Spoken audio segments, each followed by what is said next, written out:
What I got, you can't buy. It resides between my eyes. Walked through the fire, came out better on the other side. See, life's like a beach if you find the same. And right now, I'm feeling like 100 grand. You are listening to Inspired Insider with your host, Dr. Jeremy Wise. Dr. Jeremy Wise here, founder of InspiredInsider.com, where I talk with inspirational entrepreneurs and leaders. Today is no different. I have Kara Brown, LeadCoverage, and Kara, before I formally introduce you, I always like to point out other episodes people should check out of the podcast. Since Kara is also an EO, I always like to mention my friends in EO, Ethan of Zeus. You know Ethan? I do. He's awesome. Yeah. Yes. Ethan's the best. He's great. We have an interview with him on Robert Hartline, also EO Nashville, was on the podcast, and there's been several awesome. Actually, Zach Wilcox from EO Chicago is in the logistics industry, and that's what Kara and her company specialize in. So Zach, you'll have to check this one out, because always lead generation, demand gen tips for logistics companies or anyone is going to be helpful. So check those out and many more on InspiredInsider.com. And this episode is brought to you by Rise 25. And at Rise 25, we help businesses give to and connect to their Dream 100 relationships and partnerships. How do we do that? We actually run your podcast. We're an easy button for a company to launch and run a podcast. We do the strategy, the accountability, and the full execution and production behind a podcast. We call ourselves the magic elves that are behind the scenes making everything happen. For me, the number one thing in my life is relationships. I'm always looking at ways to give to my best relationships. And I've found no better way over the past decade to profile the people and companies I most admire and share with the world what they're working on. So if you've thought about podcasting, you should. If you have questions, go to rise25.com to learn more. And today I have Kara Brown. She's CEO of LeadCoverage, which executes lead generation specifically for the supply chain space. And Kara has a long storied career in marketing, including being one of the first employees at Echo Global Logistics, actually, which is here in Chicago. So I heard about them early on, Kara, and they grew really quickly. I mean, because you were one of the first employees at Echo Global, and they went public. And actually, your name is on the company's 2009 IPO press release. So, Kara, thanks for joining me. Yeah, it's my pleasure. Thanks so much. Trip down memory lane for my friends at 600 West. Yeah, I want to talk about what you learned at Echo Global at some point, but talk about LeadCoverage and what you do. Yeah, so LeadCoverage, we do demand gen, analyst relations, and public relations, really only for the supply chain market. But what we do and what we've learned and the execution that we do for supply chain clients can be used in any B2B space. So, I could see why, because, you were at Echo Global, you went to another one, I think, early on, was it in Atlanta? And I mean, you've worked at a number of them, and I'm curious, did it take some discipline to stick in that niche? I'm wondering if you had other inquiries, if you're like, oh, you're doing this for them, can you help me? But it seemed like you stayed pretty disciplined in that. Yeah, I'm not sure in my corporate career if it was intentional. Actually, I'm pretty sure it wasn't intentional. In my 20s, I wasn't like, oh, I can't wait to be a supply chain demand gen marketer when I grow up. It was definitely not a strategic plan. I think post Echo IPO, I got picked up by an air freight forwarder, and then from an air freight forwarder to a contract logistics company, and then from contract logistics to garbage brokerage, which was different but kind of similar. And I think the value of the niche, I understood very early on that the marketing skills or the finance skills or the strategy skills that one acquires as a corporate employee are transferable, but the niche knowledge and the ability to create relationships in a very specific niche is something that I tell a lot of people as they're starting out, like, hey, it's just worked for me, right? Also super helpful that the niche that I'm in is a $2 trillion market. So we didn't pick a small one, which was fantastic for me personally and for the business. But I actually just got back from a phenomenal trade show last week in Orlando. And what I think is really valuable about being in a niche is I'm having a conversation with someone I've never met before 'cause it's a huge space, and a client walks by and I was like, oh, actually, like this person right here could give you a recommendation right here. And the guy's like, oh, she's amazing and you should work with her. And we've been working together for 5 years. So the ability to sort of be in one place, in one space, and do what we do really well, perfect it, and then share it with a $2 trillion space has been awesome. What are your favorite trade shows in the industry? What was the one in Orlando? Oh, the one in Orlando was the Transportation Intermediary Association barn burner of a show. It's great, actually. It's actually a really great show. It's all of the brokers and mostly SMB to mid cap brokers, which was great. My actually favorite show in the space is new. It's called Manifest, and they do a really good job of finding the right tech players, the correct sort of service providers, and then also they've got a ton of shippers that go to that show. So my clients are looking for the shippers at these trade shows. We're not, because we don't actually work for shippers themselves, but a really good mix. And then the show was just done really well. It's a really well done show. You could have kept on the career. I mean, obviously you have an amazing track record. What made you start your own company? It's a really good question. When I moved to Atlanta, I had actually started it once before. So in Chicago, I was one of those women that popped out kids, got an MBA, and started a company all at the same time. I don't do anything easy. Just Why make it easy, right? yeah, Just like why throw do them it all at like once. yeah, why be a stay-at-home mom and like just be a stay-at-home mom? You should definitely go back to grad school and start a company all at the same time. It was really because someone asked me. They said, "Hey, are you not working right now? Could you just like send some emails for us and help us out?" And Amanda Bull, who's now CEO of Ship Primus, was our first customer at the time, and she paid me $1,400 a month to write emails and manage her HubSpot early on. And I just really enjoyed it. And it wasn't actually about being my own boss, because frankly, I worked a lot more when I was a consultant than when I worked corporate. But it was great, and I was really happy. And so when I exited my last role, my husband said to me, you were happiest when you worked for yourself. This is after I had a couple job offers. And then I learned the statistic that less than 2% of female founders will ever break $1 million in revenue. It's an American Express number. It's actually 1.7% of women that start companies will ever break $1 million top line revenue. And I thought, okay, hold my beer. Let's do this next, right? I did an IPO. I work for private equity. I've done the venture capital raise. Let's do it for ourselves. And so it's just been amazing. I think moving to Atlanta was a really good opportunity for us to sort of start over in a new place.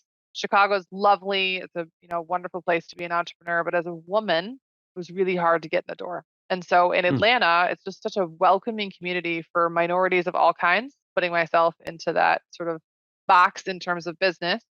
And just there's so many resources down here. The other question that you don't get living in Atlanta is, what business school did you go to? Because there's no Kellogg and booth down here. So moving to Atlanta, learning the stat, I just decided let's do this. Let's try this. And I did it. So I joined EOA, which is the club for folks 250,000 up to $1 million, the EO Accelerator program. And they told me your goal is $1 million. And I was like, yeah, that sounds about right. So we did that in 8 months. We were in and out. And then I learned the stat that there are so few women who break 10 million in revenue bootstrapped that it is statistically irrelevant. They literally don't track it because it's so small. So you can guess what the next goal is for us, right? So yeah, do it yourself. Why not? We're having a blast. I know several people who actually from Chicago, besides it being cold, moved to Atlanta just for that reason, for the diversity and the opportunity, et cetera. So you mentioned women leaders, and can you talk about Chief for a second and involvement in Chief? Yeah, Chief was a really fun experiment for me. In the thick of the pandemic, I joined Chief. It is a really solid group of executive level women that learn from each other. Unfortunately, being an entrepreneur, we just have different challenges than folks that are in corporate America. I don't have a boss. I don't get a paycheck when I pay myself, but no one decides how much I make besides me, right?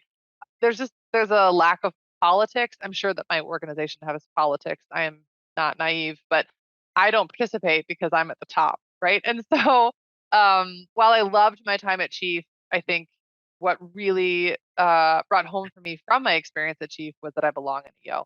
I belong with other entrepreneurs that are, sometimes putting payroll on an Amex and not taking a paycheck and don't have security and are making decisions that affect the lives of the people who work for them. I think as an entrepreneur, I take the responsibility of paychecks that pay car notes and mortgages and healthcare and daycare very seriously.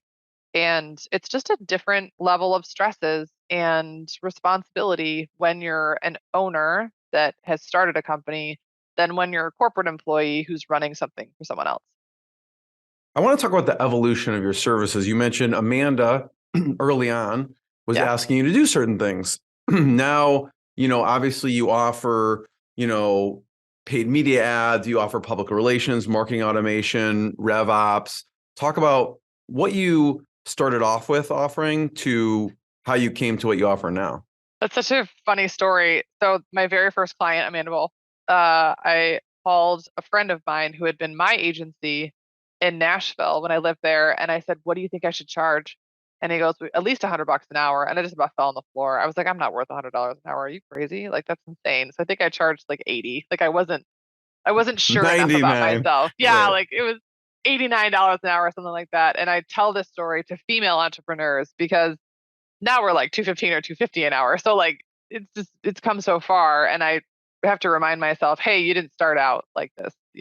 Just be reminded of how it started. And so And what I find too, Kara, is like it's not just female from when I'm talking to people, it's just people starting out.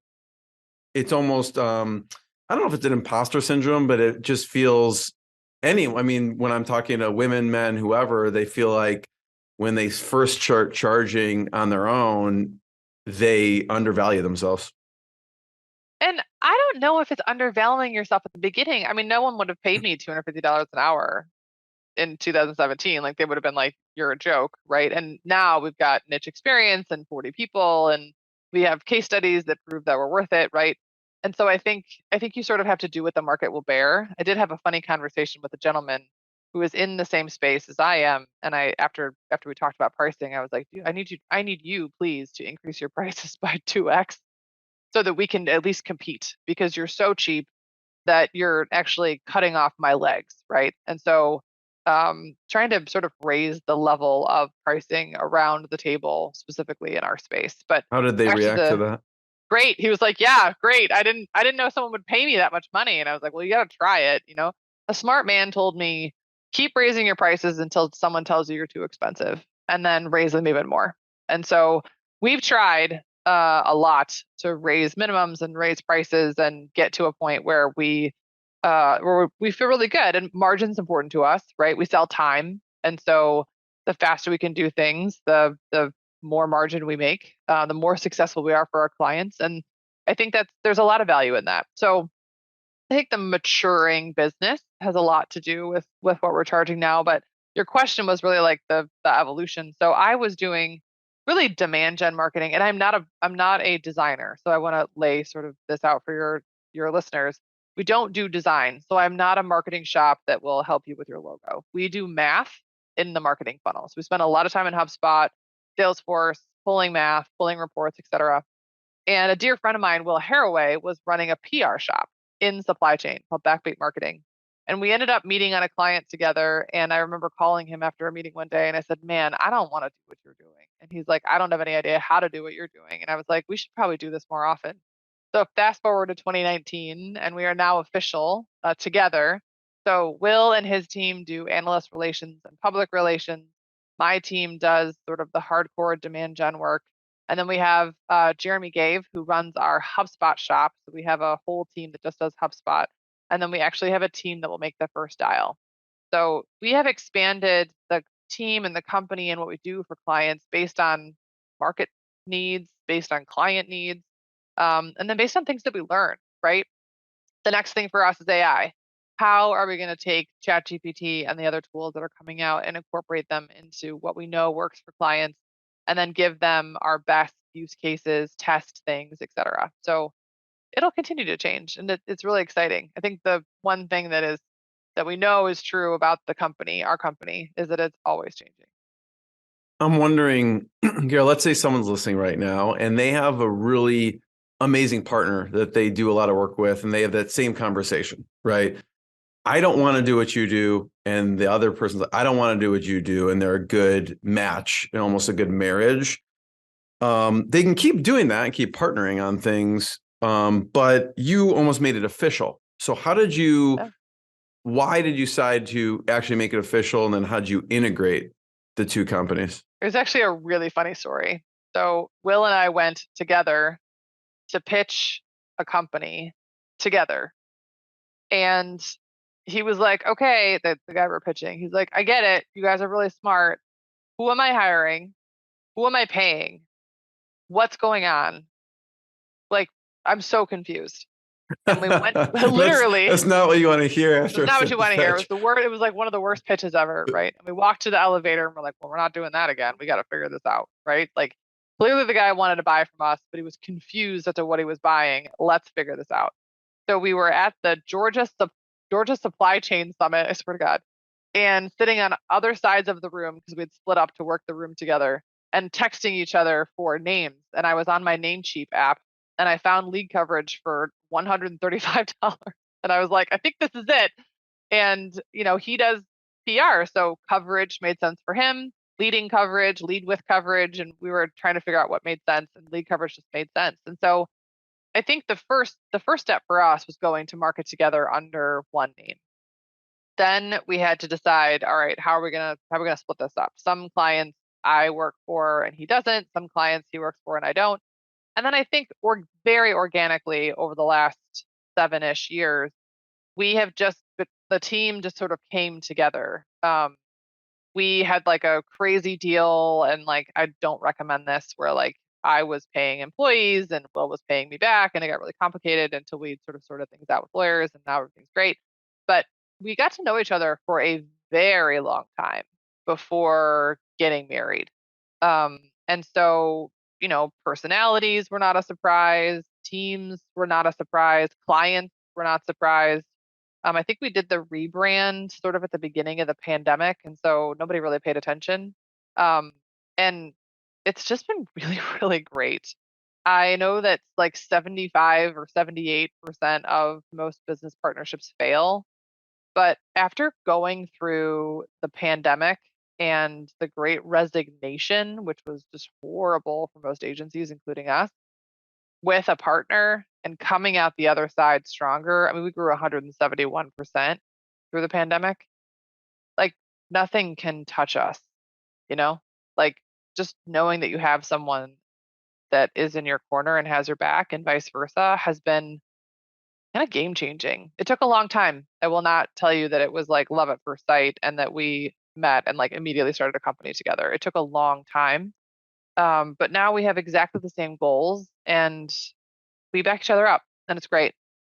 I'm really, really proud. Yeah, it sounded like a really gradual thing where you're using each other, you're working with each other, and then you tested a couple things together, but separate, and then you kind of tested it together, and then the integration kind of slowly happened over time. Yeah. Go ahead. Just one more comment. One of the things that I've been reflecting a lot on lately, as an EO member, we do a lot of reflection, right? Is I'm a tough person. If you ask around, like, oh, Kara's really tough. Like, she's kind of badass, whatever. And what I've learned in the last couple of years going through this process is that empathy and patience are actually really, really valuable. And so I move really fast generally, and I make fast decisions. But this was one, and this partnership was one that needed time. It needed time to mature. It needed time to adjust. Everyone did. And as much as I, at the time, wished it had gone a little faster, I think that it worked out just the way it should have. And because of my patience, my ability to be patient, I should say, with this whole process of the partnership, it paid off dividends. You're mentioning, obviously, it's a very people-centered business in general. I'd love to hear, how do you What are your thoughts on attracting and hiring great talent? Well, I, Sarah Brown, am terrible at hiring people. Terrible, terrible. Like if you say like, hey, what are your 5 gaps? Like hiring is at the top of the list. I am the worst. So we hired a fantastic head of people. Just they say that when you're growing a company, you have moments of these humans that come into your life and they are pivotal hires. And our head of people, Matt Edelman, was a absolute pivotal hire. Fantastic team player, amazing, made a huge impact on the team within days of being onboarded. And so I don't is the real answer. I'm not allowed to anymore. I've made enough horrible mistakes, horrible hiring mistakes that have cost me enough money that I know that this is something that I should not be doing. And it is for sure off my plate. I meet most of the folks that come to work for us, but there are some folks that I have not met, and it's probably better that I didn't. Yeah, I'm kind of scary. I can sell the dream, but man, have I made some doozy mistakes. At what point in your company did you decide we need a head of people? Well, I wish I could have had a head of people earlier. We've actually hired other head of people, right? Other folks that we tried to get in this role. It wasn't until we found Matt that we found the right person for the role. I think we may have hired 2 before that, 1 or 2 before that. But getting the right person in the role with the right attitude and the right level of commitment and sort of the ability to work with me. I'm a hard person to work for if you are sort of a empathy person. I'm really tough, I'm direct, I make decisions really quickly, oftentimes without a lot of information. And You're like a having true someone, visionary type of person. yeah, I mean, in the Rocket Fuel book, like textbook, which makes me, I'm a disaster, right? Like true visionaries have no attention to detail, make super fast decisions, move fast, right? Shoot, point, aim, right? That is me to a T. And so finding a head of people who was willing and able to work with that sort of leader at a small company during a crazy time in the economy, like finding that human was the best. And actually, in true transparency, I didn't hire him either. Um, I hired my husband to be my COO because he's a nuclear engineer and a fitness model, but the nuclear engineer part's more important. And he was an operator, and I was like, I'm dying here, man. Like you got to come help me out. And if So you're is gonna he work, the integrator? he is. Yeah. Yeah, he's the integrator. And so he found Matt and was like, we got to hire this guy. I'm not sure that I would have hired him on my own, but again, I make terrible hiring decisions. So it's really good that I'm all in on the Gino Wickman and visionary integrator, and I have gotten much better. Still not perfect, but I've gotten much better about delegating things that are just not in my skill set. Like I should not be doing these things, and so trusting the folks around me that I trust, to make those decisions on our behalf. Yeah. So I'm looking back, you had 2 other people before. What made Matt the right person for this? And also, if someone's listening to this, they could check out, Gino wrote a great book, Traction. Mark Windows and Gino wrote a great book, Rocket Fuel.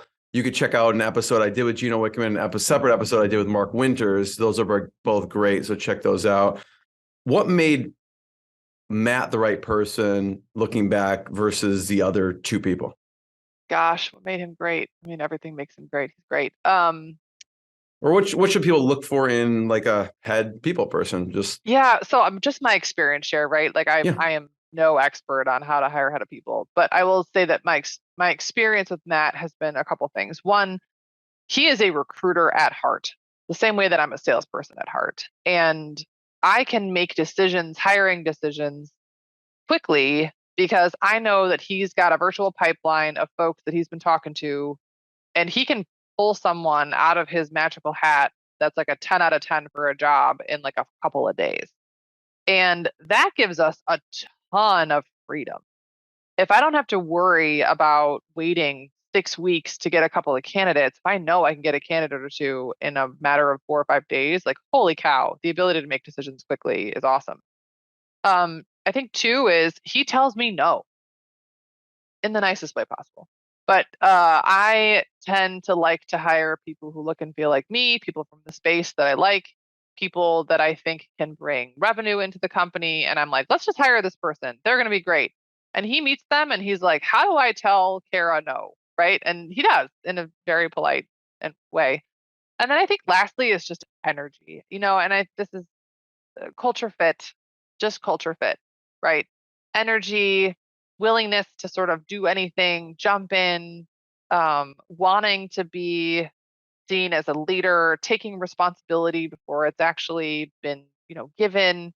I think anytime someone can take something off my plate, I find them super valuable, not add to. And he just makes decisions. And in a company like ours that's small and growing, you have to have leaders on the team that you can trust to make those decisions. And he can. And then in conjunction with my other leaders and as well as my COO, like I don't have to make the small calls anymore, which is game changing when you're trying to scale. I want to talk about culture fit. And if you're watching the video right now, I pulled up the LeadCoverage website and I was reading through the core values. And I want you to expand a little bit on the yes and what that means. But we have deliver results, yes and, embrace tough conversations, be extraordinary, master of one, Jane of the rest. So talk about the yes and for a second. So yes and is funny. If you've ever done improv, the answer is always yes. So I did improv, stand up in college, etc. So yes and is easy for us to do. We play a lot of games with yes and. And I think the other piece to yes and is we are a consultancy, right? We work with clients every single day. And so if a client asks you for something crazy, the answer is not no. The answer is yes. And Jeremy, we are going to talk about how we take something off the plate to put something else on the plate, right? And so teaching the team about how to use yes and has been super important. We also use it internally, right? I mean, the answer is always yes. I think being a mother, the word no is something I say to my children, but I never want to use it to a client or to an employee, right? Like the word no is something you say to a dog or a child. And so the nuance of yes and helps the team be more consultative. I love it. When someone's listening to this, your book may be out, it may not be out, but I want to talk about the book and basically the book is your philosophy for demand generation. So maybe just start there. Yeah. So we have a 3x3 matrix for our philosophy of demand gen for B2B. So while we specialize in supply chain, this is usable for any B2B environment. It probably doesn't work for B2C. It's a lot more complicated there. So the philosophy is share good news, track interest, follow up. We believe that there are 3 funnels, not one funnel in sales. There is a prospecting, a nurture, and a customer funnel. And then lastly, we measure volume, velocity, and value. And the book, well, it doesn't have a name yet. I hope it does by the time some of your listeners listen. The book, if you're listening and you have an idea for the book, I don't know when this comes out. Send me a title idea. Message them. I think the book is, someone asked me who is the audience? And I think it's 25-year-old Kara, right? It's the young hustler who wants to do a great job, who's working her tail off, trying to do everything for everyone wherever she is, and doesn't really know what needs to happen, doesn't really know how she should be measured, and is waiting for someone to tell her this is the book. It's also the book for her boss. It's for the business to business professional who knows that he needs marketing. He knows that he knows that his friends that are doing marketing are seeing success, but he doesn't really know how to measure it. He doesn't really know how to ask someone to do what he wants to do. And he certainly doesn't know how to manage it, how to measure it, right? So this book is for both of them. It's for her to say to her boss, this is the philosophy I'm going to follow, and this is how we're going to measure what I'm doing. And it's the book for him to say to her, hey, I think this is where we should get started. I think this woman's really smart and we should probably follow some of what she's doing. Let's go get started. That's the goal. So we can see there's share good news, track interest, follow up, and measure. That's right. Right. Under measure, you talk about measuring 3 things. Can you go a little bit deeper in the measure part? Yeah. So we believe that you should measure three things in your funnel, in your marketing and sales funnel, which is volume, velocity, and value. So volume is just what are the deltas, right? How many are at the top of the funnel, middle of the funnel, bottom of the funnel? Show me the math against your total addressable market. We work primarily in the supply chain space. This is a random number, but I'll share it with you anyway. There are 19,677 shippers in America, over $500 million in revenue. So essentially, if you're going after enterprise shippers, which there aren't that many, right? It's a pretty small TAM, about 20,000 of them. Once you get into SMB, it becomes a lot wider. But if you're really going after enterprise, it's a small TAM. So the first question we ask our clients is, do you have the email address of every person who could buy from you? And 100% of the time, the answer is no. And so we spend a lot of time on volume. What is the appropriate volume? How many records should we have? How many are we touching? How many should we be touching? What is the appropriate volume for each stage of our funnel? Velocity is how fast are they going through the pipeline? So once we talk to someone, how long does it take them to go from a top level to a mid level to the bottom of the funnel? And then how long does it take them to turn into a customer, obviously? But we're tracking the velocity through deltas, really from top to bottom of funnel in the marketing funnel. And then value actually comes from a story a million years ago from my Groupon and Echo days, which was a very smart man told me, it costs you just as much money to run a $2,500 account as it does a $250,000 account. So what is the value of each of the deals in said pipeline? And can you increase the value of those deals in some way? And then also, should you stop spending time on deals that are clearly below your threshold of value? So we track these three things, and then we track them actually inside each of the three funnels. So when you get really sophisticated, you're looking at volume, velocity, and value of your prospecting engine, your nurture engine, and your customer engine. And so the book will go into what are the appropriate KPIs to measure for each of these? How are they a little bit different? What are the nuances of cross-sell and upsell that don't exist in cold emailing or cold outreach on your prospecting funnel, et cetera? I'm really excited to get the book done because I would love to have really deep conversations with lots of folks around how to measure volume, velocity, and value at each of our funnels and how other people think about it, right? There's lots of other philosophies out there. So I'm really excited. What are some mistakes people make with cold outreach? How long do you have? Mistake number one, and this is all over my LinkedIn, is list cleaning, list management, TAM. How big is the TAM? Where are you getting the list, right? Everyone's using ZoomInfo. So if everyone's using ZoomInfo, guess who's getting a ton of emails? Anyone in ZoomInfo, right? Like, where are you getting these lists? Can you find lists from places that other folks aren't getting lists? How do you clean them, right? A clean list is super, super important. So I think that's number one. Number two is not using one of the many, many, many tools out there to help you write better cold copy, right? Lavender, try Lavender. I think it's trylavender.com or lavender.io is the best that I've seen. Full transparency, I'm on the cap table. They're amazing, amazing, amazing at writing cold email. I used to think, or I do think actually, I'm a pretty good writer. I'm like, oh, I'm pretty good. I've been doing this for a long time. Put an email in Lavender. They're like, you get a C-. I was like, screw you, Lavender. Like, what do you know? And it was totally true. Like a bunch of things that I had done wrong. And so I think making sure that you're just using the tools that are out there to write great cold email. And then lastly is follow up. I think the hardest thing that people miss is the ability to follow up quickly is the difference between closing a deal and not. And I'm guilty of it. I'm busy, right? We all do this. But Inside Sales and Harvard did a study that said if you can talk to a human within 5 minutes of them showing you a buying signal, you have a 900% better chance of closing that deal. So people are losing deals because they're just not following up fast enough. So can you stay rigorous and diligent on follow-up and not just let it be the last thing you do at the end of the day? I was talking to someone, Carrie, you'll appreciate this, who they're an agency that serves lawyers and they do lead generation and the the firm was saying it's not working. And then they brought up, I think they use CallRail for call tracking. And they go, well, let's bring up your call tracking. And they go, missed call, missed call, missed call, missed call, missed call.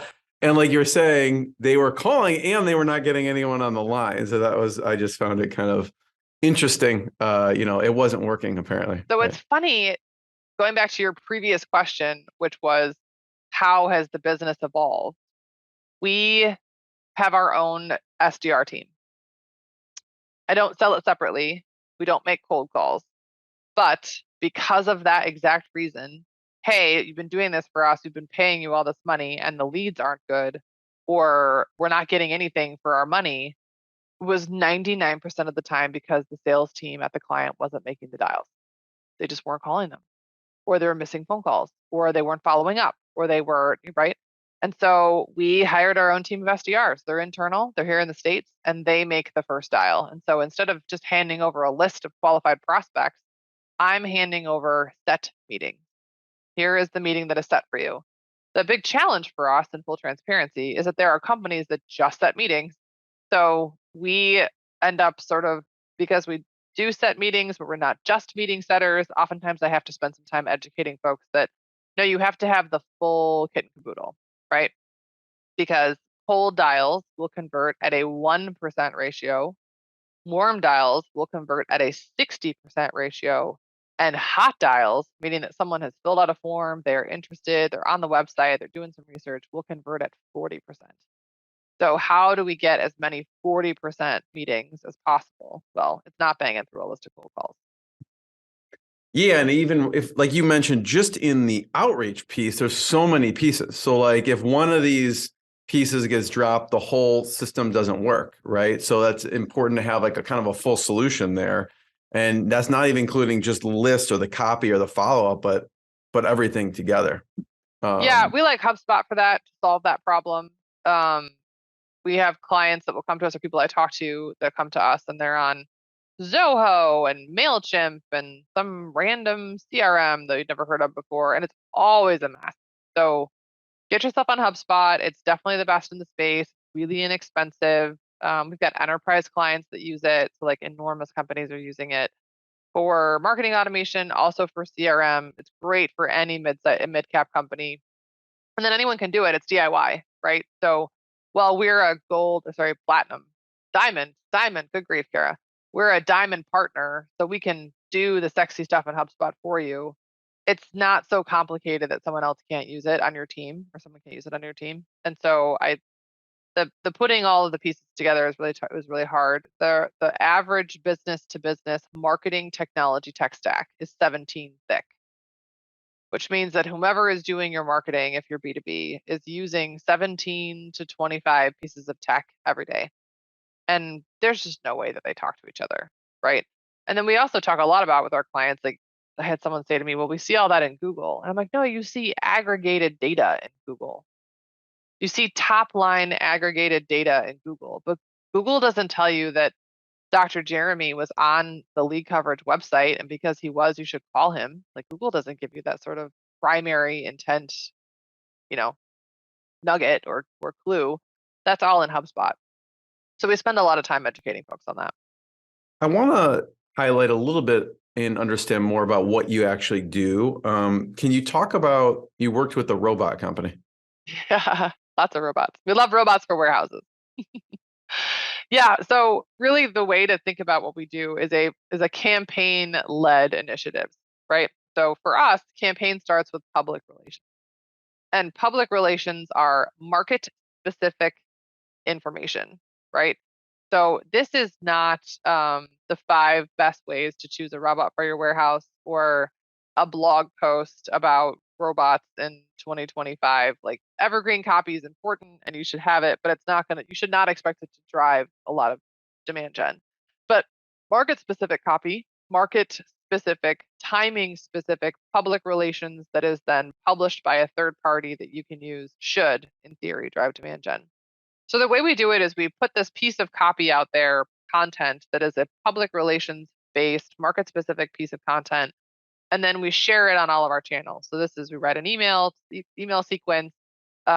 landing pages, social media, etc. And we also get it picked up by other publications. So in our space, very sexy ones like inbound logistics, supply and demand chain executive, and material handling today. But these are really valuable, like super I valuable. find it funny because when you were mentioning the conference, one of them was like the transportation, blah, blah, blah. And the other one's called Manifest. So, very different naming and marketing. Very So, sexy names in our space, Yeah. inbound logistics and transport topics, but really, really important for the folks that are your target audience, right? It's not about you and like, you don't want to, People Magazine, that's nice, but truck drivers don't read People Magazine. Maybe they do, but like the ones we're trying to reach, we're not really sure they read People Magazine. We do know that they are paying attention to material handling and inbound logistics. And so we make sure that they're published in the right places. And then we also put some paid media money behind this. So this is where you publish to LinkedIn, Google, right? Facebook, maybe depending on the audience. And everyone is different. But for the robot company, this was all LinkedIn. And we shared a market specific piece of content. This was also sort of around the pandemic time. And so people were really, really concerned about how am I going to put a plan together to share with my board? And how are we going to handle this sort of now and in the future? So we called it Facing the Board. And the key to this was getting 3 partners to come on this series of webinars with us. Again, this was sort of thick of the pandemic. I would not recommend a really thick webinar strategy today. Folks are kind of webinared out, but we're all going back in person to these trade shows. So how do you do something that is around your audience where they are meeting in person, right? And then we did this series of, I think it was 6 webinars total. We had 265 people register for one or more of the webinars, and then we called every single one of them. After calling every single one of them, we set 18 meetings. They then closed 50% of those deals at an ARR of 3 to 10 million per deal. So that's potentially upward. The top line of that is $100 million put in the pipeline, right? So these are very specific, led by public relations or analyst relations, buoyed by the demand gen team plus paid media, and then followed up with our internal SDR team to make those dials. And that's when the magic happens. Carol, that's killer. Thanks for sharing that. Yeah, it's fun. How do you position the call when you're calling them? When I'm talking to my prospects? No, when they're calling, the SDR is calling the people that register for the webinar, how are they introducing themselves, and kind of what's the topic of the conversation? Sure. What's the script? Yeah. So every script is different. For this one, it would be, hey, I'm calling from XYZ company. They ghost as our clients. And we saw that you attended that webinar and wanted to see if you were interested in getting more information and setting a meeting with XYZ SVP at said company. So these are very specific. These are not cold calls, right? A cold call is just like, hey, Dr. Jeremy, ever heard of LeadCoverage? No, Right. cool. Can I tell you about it? No, I'm busy. Oh, shoot. Like, okay, hang up. Yeah, right? these people already registered for a webinar and possibly even watched the webinar. Yeah, and we actually go backwards in terms of attendance, right? So if you registered and attended 2 or more, you were the first people we called, and then we sort of backed into folks that registered but didn't attend. And then we had lots of options. We're like, hey, Dr. Jeremy, saw that you registered for the robots and warehouses facing the board, but you didn't get to come, or you were busy. Can I send it to you? We also had partners on every single call. So we're talking McKinsey, Bain, like big consulting firms. So just wanted to make sure you got the report that McKinsey talked about on the webinar. I have a copy for you I'd like to send to you, right?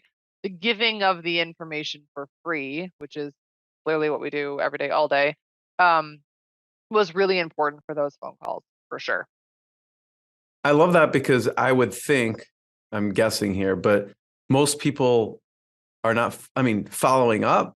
And secondly, they're not following up with a phone call. I would guess most webinars out there, even B2B webinars. I think it is such a shame.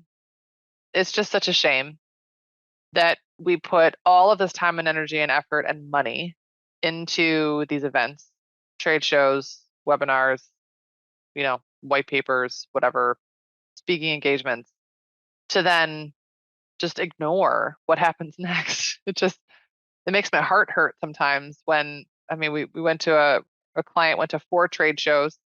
They spent probably close to $1 million, right? Between travel and trade shows and stuff. Maybe not quite $1 million, but pretty close. And had no idea how to track it.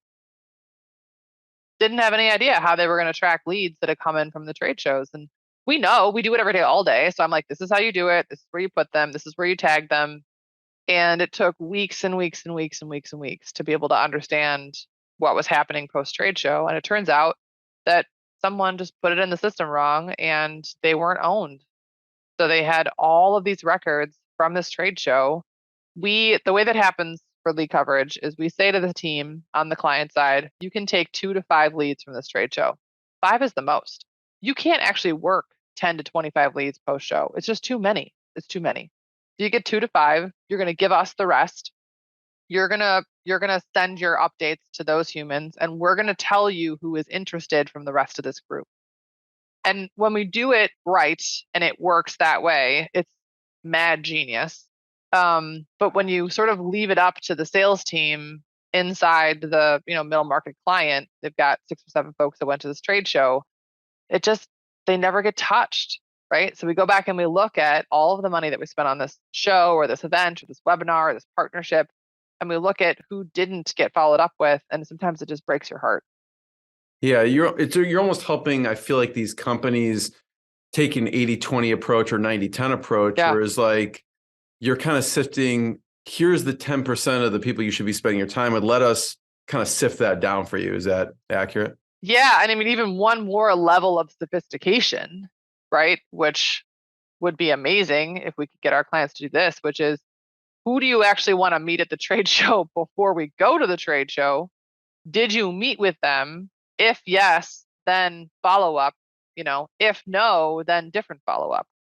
But everybody's so busy and everyone's, just there's a lot of heartache around prepping for this stuff. So I'm not blaming anyone, right? It happens. Sometimes it happens better than others, and sometimes the shows are really helpful. So you asked me very early on in our conversation today, what's your favorite show? Mine is it's called Manifest. It's very sexy, all about shipping. But the app for this show is phenomenal. You can set meetings on the trade show floor. You can tell people where you want to meet them. You can message people in the trade show app. It's just the best thing I've ever seen for trade show activation. But the other challenge is, like, we can't see inside the client's salespeople's Manifest app. So you're like, okay, Johnny, these were the 5 people on your list. Did you meet them? Oh yeah, and I met with 12 others too. Cool. Who were they? Oh, I don't know. I'll get it to you. I'll send it to you. And then we never get it. So the coordination of these super expensive, really high dollar investment sort of practices, like shows and like these expensive webinars, if you're paying someone to be on, I think there's a lot more. If you are diligent about it, it can be super, super successful. It's the diligence that can be the hard part. Yeah, no, I love what you said there about it's almost being proactive as opposed to reactive, right? I mean, we're talking about after the fact, but you're like, wait, if we have this strategy beforehand, which you advise your clients on, it could be that much more fruitful. Yeah. And then also, I mean, if you're sophisticated enough to have some sort of ABM campaign going, account-based marketing, where you have tier 1, tier 2, and tier 3 potential clients, and they're going to be there, the ability to divide and conquer on your sales team, the folks that are going to be there. But I mean, for most of my clients, that's pretty darn sophisticated. Like, knowing who your top tier, wish list clients are, and then identifying who's going to be at these trade shows, and then assigning someone to follow up. Like, that's pretty sophisticated for most of the folks we talk to. Yeah. But if they all did it, they'd be crushing it. Well, that's why they hire you, Kara. So, Kara, I just want to be the first one to thank you. This has been tremendously valuable. And I want to just point people to LeadCoverage.com to learn more about your company and more episodes of the podcast. And Kara, thank you so much. I appreciate it. A pleasure. Thanks so much. What I got, you can't buy.